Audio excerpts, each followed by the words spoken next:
नमस्कार दोस्तों, बहुत बहुत स्वागत है आप सभी का यूपीएससी अनस्टॉपेबल में। और यहाँ पर एक बहुत ही इंपॉर्टेंट एक ब्रेक थ्रू टेक्नोलॉजी सामने आई है जिसके थ्रू हम मच्छरों को कंट्रोल कर सकते हैं, यानी कि जेनेटिक इंजीनियरिंग, जो कि एक पुराना टॉपिक है, सब जानते हैं।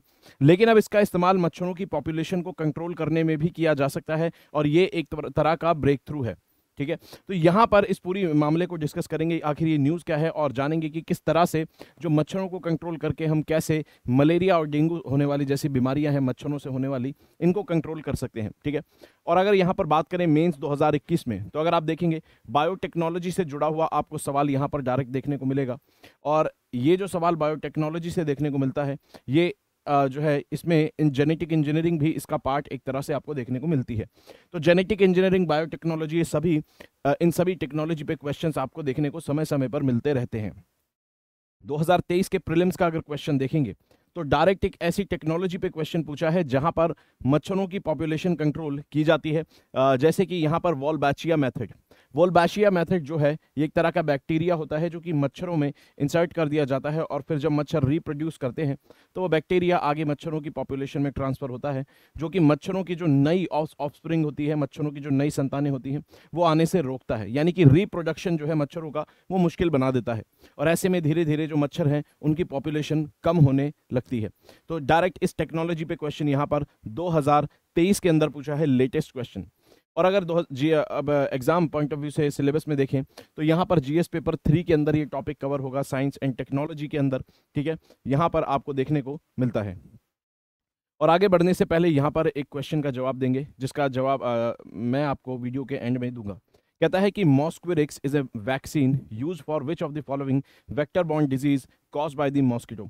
इनमें से कौन सी ऐसी बीमारी है कि जो मच्छरों से होने वाली बीमारी है और उसके लिए वैक्सीन बनी है मॉस्क्विरिक्स। ठीक है, तो मॉस्क्विरिक्स ये जो वैक्सीन है, इसमें इंडिया का भी आपको रोल देखने को मिलेगा।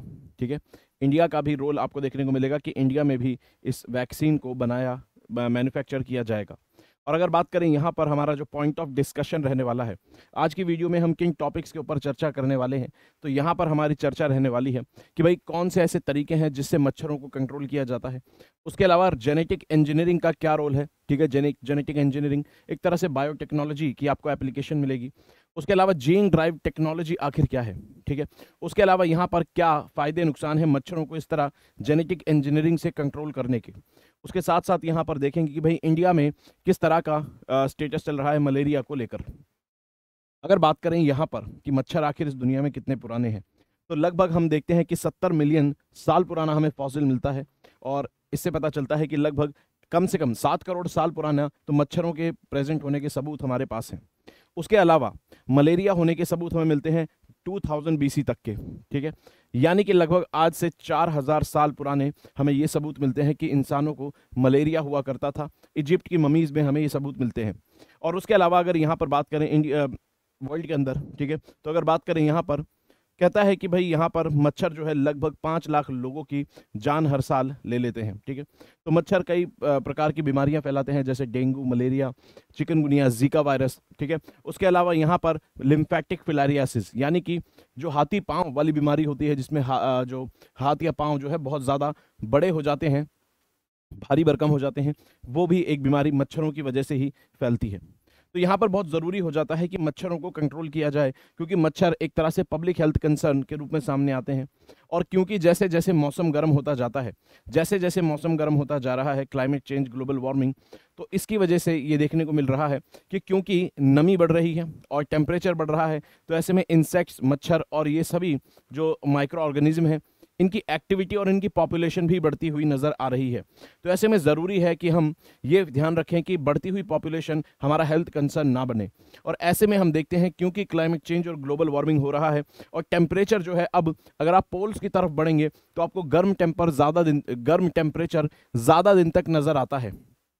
ऐसे में यहाँ पर ये देखा गया है कि अब उन जगहों पर भी ये मच्छर और इंसेक्ट्स पाए जा रहे हैं जहाँ पर पहले नहीं पाए जाते थे। जैसे कि अगर बात करें, आपको डेंगू के केसेस मिल रहे हैं कहाँ पर, फ्रांस के अंदर भी आपको डेंगू के केसेस देखने को मिल रहे हैं। उसके अलावा अगर बात करें यहाँ पर अब ज़रूरी है जब ये सारी बातें हुई तो मच्छरों की पॉपुलेशन को कंट्रोल करने के सवाल उठेंगे, तो जाहिर सी बात है यहाँ पर ज़रूरी है इस तरह की चीज़ आपको देखने को मिलती है। ठीक है, इस तरह की चीज़ आपको देखने को मिलती है। तो यहाँ पर अगर बात करें, कहता है कि भाई तरीके क्या है मच्छरों को कंट्रोल करने के लिए, तो आपको यहाँ पे जैसे मॉस्किटो नेट्स का जालों का इस्तेमाल किया जाएगा, इंसेक्टिसाइड का भी इस्तेमाल कर सकते हैं। उसके अलावा वॉल्बाचिया मेथड जो हमने एक डिस्कस करा, इसके अलावा वैक्सीन्स भी बनाई जा रही हैं जिसके थ्रू मलेरिया को, डेंगू को, इनको कंट्रोल किया जाएगा। तो यहाँ पर आपको कई वैक्सीन्स भी दिखेंगी जो मलेरिया, डेंगू और चिकनगुनिया के अगेंस्ट आपको प्रोटेक्शन प्रोवाइड करती हैं। हालांकि ये जो वैक्सीन्स हैं ज़्यादातर अभी फुल फ्लेजेड इस्तेमाल में नहीं है और इनको टेस्ट वगैरह किया जा रहा है, ज़्यादातर डेवलपमेंटल फेज में आपको देखने को मिलेंगी। ठीक है, चलिए उसके अलावा अगर बात करें तो ये देखा गया है कि मच्छर में अगर आप इंसेक्टिसाइड का इस्तेमाल करते हैं तो धीरे धीरे मच्छर उन केमिकल्स के प्रति रोधक क्षमता यानी कि रेजिस्टेंस क्रिएट कर लेते हैं और थोड़े टाइम में ये इंसेक्टिसाइड मच्छरों पे काम करना बंद कर देता है। अगर आप यहाँ पर बात करें, हमने जो बात की कि वॉल्बाचिया मेथड जो है वो मच्छरों की पॉपुलेशन को कंट्रोल करता है। दरअसल एक बैक्टीरिया है जो कई सारे इंसेक्ट्स में पाया जाता है, वॉल्बाचिया, मच्छरों के अंदर ये ट्रांसफर कर दिया जाता है। फिर मच्छर जब रिप्रोडक्शन करते हैं तो यहाँ पर उनको समस्या आती है और नई संतान उनकी पैदा नहीं हो पाती है, नए बच्चे पैदा नहीं हो पाते हैं और ऐसे में धीरे धीरे पॉपुलेशन से मच्छर गायब होने लगते हैं। इस मेथड के तहत ये देखा गया कि इंडोनेशिया के अंदर हमें ऐसे रिजल्ट्स मिले कि जहां पर इंडोनेशिया के अंदर आपको डेंगू के केसेस जो हैं उनमें भारी गिरावट देखने को मिली जब वॉल्बाचिया मेथड का इस्तेमाल किया गया। ठीक है, तो इस तरह की टेक्निक्स आपको ऑलरेडी यूज़ में देखने को मिलती हैं। अब यहाँ पर एक नई प्रकार की टेक्नोलॉजी आपको देखने को मिलेगी जो ऑलरेडी ये टेक्नोलॉजी कई जगह पर यूज़ होती है, जीन एडिटिंग की, लेकिन अब इसको नई तरह से मच्छरों की पॉपुलेशन को कंट्रोल करने में इस्तेमाल करने की बात चल रही है। अब यहाँ पर इस मेथड को हम कैसे इस्तेमाल करेंगे? दरअसल ये क्या करता है ये मेथड, इस मेथड के लिए ज़रूरी है आपको कि मच्छरों का जो डीएनए है उसकी कंप्लीट सीक्वेंसिंग आपके पास हो। तो अब यहाँ पर हम देखते हैं कि मच्छरों की कंप्लीट कई स्पीशीज़ की जो जीनोम सीक्वेंस है उनको डिकोड किया जा चुका है कि इनका सीक्वेंस क्या है। आखिर ये सीक्वेंस क्या होता है ये बात करते हैं। दरअसल आप जानते हैं कि सभी ऑर्गेनिजम्स में, चाहे इंसान हो, बैक्टीरिया हो, जो भी हो, इंसेक्ट्स हो, उनमें डीएनए पाया जाता है। ठीक है, वायरसेस में या तो डीएनए पाया जा सकता है या आरएनए पाया जा सकता है। जैसे अगर बात करें कोरोना वायरस की तो उसमें आपको आरएनए देखने को मिलेगा। तो डीएनए क्या होता है? ये जेनेटिक मटेरियल है, हमारे शरीर की सारी इंफॉर्मेशन इनके अंदर होती है। आपने देखा होगा कहीं पर अगर आप किसी के बाल काट दें, ब्राउन कलर के बाल कटे हैं तो ब्राउन कलर के ही उगेंगे। उसके अलावा जब कुछ लोगों की जो ऑफस्प्रिंग होती है, जब उनके बच्चे पैदा होते हैं तो उनमें समानताएं होती हैं।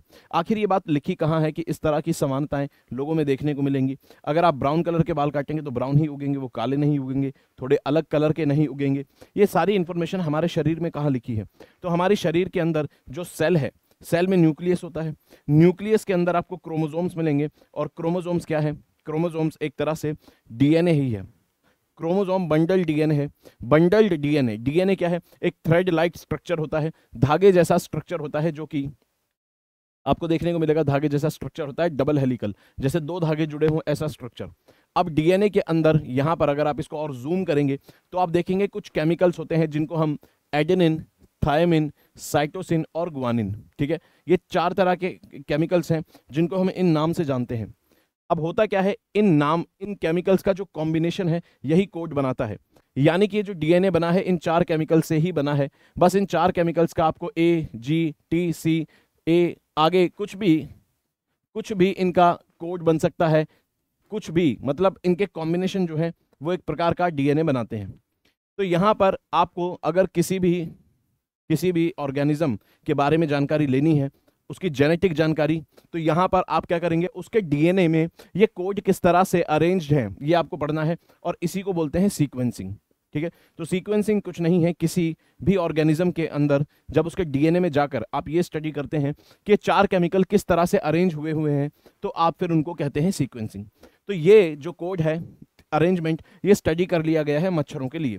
अब जब आप इस कोड को, इस पूरे अरेंजमेंट को स्टडी कर लेंगे, ठीक है, तो अब यहां पर आप जेनेटिक इंजीनियरिंग का इस्तेमाल कर सकते हैं। ठीक है, और रेफरेंस जीनोम यहां पर क्या लिया है, कैलिफोर्निया की यूनिवर्सिटी ने और टाटा इंस्टीट्यूट के जो जेनेटिक्स एंड सोसाइटी जो है टाटा की, इन्होंने मिलकर जो एनोफिलिस मच्छर है, इसको इसका कंप्लीट जो सीक्वेंस है उसको रेफरेंस जीन बनाया है। जीन क्या होता है? डीएनए का वो पार्ट, डीएनए का पूरा डीएनए काम, पूरा डीएनए जो है, पूरे डीएनए में कुछ पार्ट होता है, कुछ ही पार्ट होता है जीन। ये जीन क्या करता है? ये डिसाइड करता है कि एक व्यक्ति के कौन से फीचर्स, कौन से कैरेक्टर उसके संतान में, उसके बच्चे में ट्रांसफर होंगे। जैसे बोलते हैं कि भाई बच्चा तो आपके पिता जैसा लग रहा है, माँ जैसा लग रहा है, तो वो दरअसल जीन में होता है। तो डीएनए का वो पार्ट जो कि बच्चों के अंदर जाता है, बाकी जो डीएनए है उसके अंदर हमारे शरीर की बाकी इंफॉर्मेशन हो सकती है, लेकिन जीन वो पार्ट होता है जो आगे ट्रांसफर होता है। ठीक है, चलिए, तो यहां पर अगर जीन की बात करें और जीन की बात करें तो यहां पर कहता है कि इस मच्छर का रेफरेंस जीनोम लिया गया है, और यहां पर कहता है कि भाई जो सीक्वेंस है, ये हाई क्वालिटी सीक्वेंस जो है, अब इसको एडिट करना है। जेनेटिक इंजीनियरिंग से इस कोड को आप एडिट कर देंगे। आप इस कोड को क्या करेंगे? इस तरह से लिख देंगे। मान लीजिए कोड जो है इस तरह से है, AATTGGCC, मान लीजिए कोड कुछ इस तरह से है।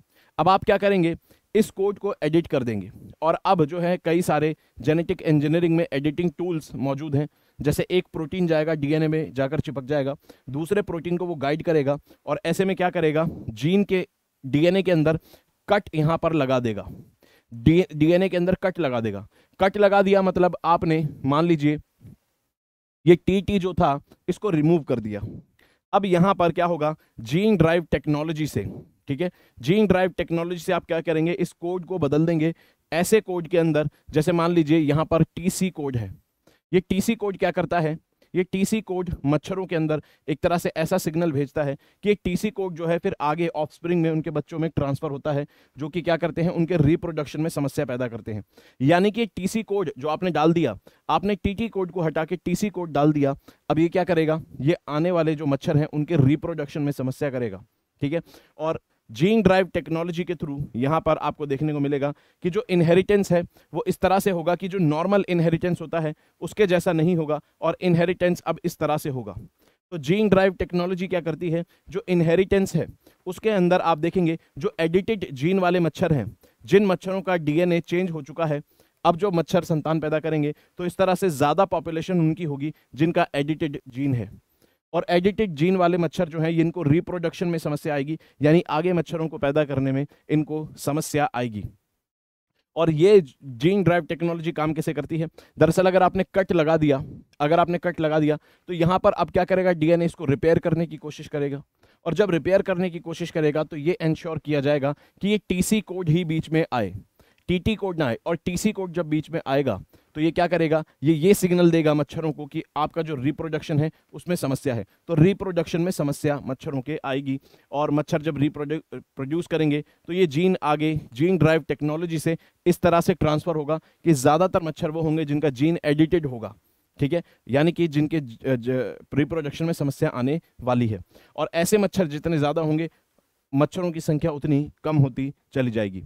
कहता है कि जीन ड्राइव टेक्नोलॉजी जो है इसमें यहीं पे ये सारी बात हमने कर ली है कि डीएनए का एक पार्ट कट कर देते हैं, फिर जब वो रिपेयर होता है खुद से तो वहां पर एक खास प्रकार का सीक्वेंस जो है वो डाल दिया जाता है। जैसे रिपेयर होने लगा तो हमने इंश्योर किया कि टीसी कोड ही यहाँ पर आए, और टीसी कोड ये बताएगा कि भाई मच्छरों की पॉपुलेशन जो है कम करनी है, रिप्रोडक्शन में समस्या आने वाली है। ठीक है, रिड्यूसिंग पॉपुलेशन। ठीक है, चलिए, उसके अलावा यहाँ पर अगर देखें तो आपको कुछ और टेक्नोलॉजीज भी देखने को मिलेंगी। कुछ नई रिसर्च ये बताती हैं कि यहाँ पर ऐसे मेथड भी बनाए गए हैं, जेनेटिकली इंजीनियर्ड, जेनेटिक इंजीनियरिंग के थ्रू ही यहाँ पर ऐसे मेथड्स भी डिजाइन कर लिए गए हैं जहाँ पर यह कोशिश की जाती है कि जो मच्छर है, मच्छर का जो एलिमेंट्री कैनाल है, यानी कि मच्छर की जो फूड पाइप है, तो उसका जो मिड गट है, यानी कि हमारी जो एलिमेंट्री कैनाल फूड पाइप होती है उसका आप कह लीजिए बीच का हिस्सा, तो ऐसे ही मच्छर का जो मिड गट है उसकी फूड पाइप का बीच का हिस्सा, वहां पर ये जेनेटिक इंजीनियरिंग से ऐसी कोशिश करते हैं और ऐसा हो जाता है कि भाई दो तरह के आप एंटी माइक्रोबियल जो केमिकल्स हैं इनको रिलीज करवा देते हैं। यानी कि मच्छरों का डीएनए आप इस तरह से चेंज कर देते हैं कि मच्छरों के अंदर ही एक खास प्रकार का केमिकल रिलीज हो जाता है एंटी माइक्रोबियल, जिनके नाम है मैगनीन 2 और मिलिटिन। ठीक है, ये जो केमिकल्स मच्छरों के अंदर रिलीज होते हैं, आपने जेनेटिक इंजीनियरिंग करके उनके डीएनए को इस तरह से चेंज कर दिया कि उनके शरीर के अंदर ही दो तरह के केमिकल रिलीज हो गए, दो तरह के एंटी माइक्रोबियल। और ये माइक्रोबियल्स क्या करते हैं, एंटी माइक्रोबियल्स जो पैरासाइट है मच्छरों के अंदर, प्लाज्मोडियम, ठीक है, प्लाज्मोडियम पैरासाइट को मार देता है, उसको डेवलप नहीं होने देता है। और आपको पता होगा कि भाई मलेरिया जो फैलता है वो प्लाज्मोडियम पैरासाइट से फैलता है, ठीक है, प्लाज्मोडियम फैल्सिपैरम एंड प्लाज्मोडियम वाइवैक्स, ठीक है, ये दो तरह के आपको प्लाज्मोडियम मिलेंगे। तो मच्छरों के अंदर इस तरह की चेंजेस कर दिए जाते हैं कि उन्हीं के अंदर एंटी माइक्रोबियल जनरेट होते हैं और प्लाज्मोडियम पैरासाइट को वो किल कर देते हैं, ठीक है। और साथ में क्या करते हैं, जो फीमेल मॉस्किटो होती है जो बीमारी को फैलाती है, मलेरिया और डेंगू को फीमेल मॉस्किटो ही फैलाती है, फीमेल मॉस्किटो की लाइफ भी रिड्यूस कर देते हैं, ठीक है। तो एक तो पैरासाइट को मार दिया, ऊपर से लाइफ भी रिड्यूस कर दी। तो इस तरह की टेक्नोलॉजीज भी, इस तरह की चीजें, कंट्रोलिंग मेथड जो हैं ये भी आपको देखने को मिलेंगे। और कहता है कि जिस तरह से आगे बढ़कर कंप्यूटर्स के थ्रू हम केमिकल्स की मॉडलिंग करते जाएंगे, यानी कि इसे कहते हैं कंप्यूटेशनल मॉडलिंग, यानी कंप्यूटर्स के अंदर ही आप केमिकल्स को डिजाइन कर पाते हैं और ये देख पाते हैं कि इनके क्या क्या असर होंगे, कैसी चीजें हो सकती हैं।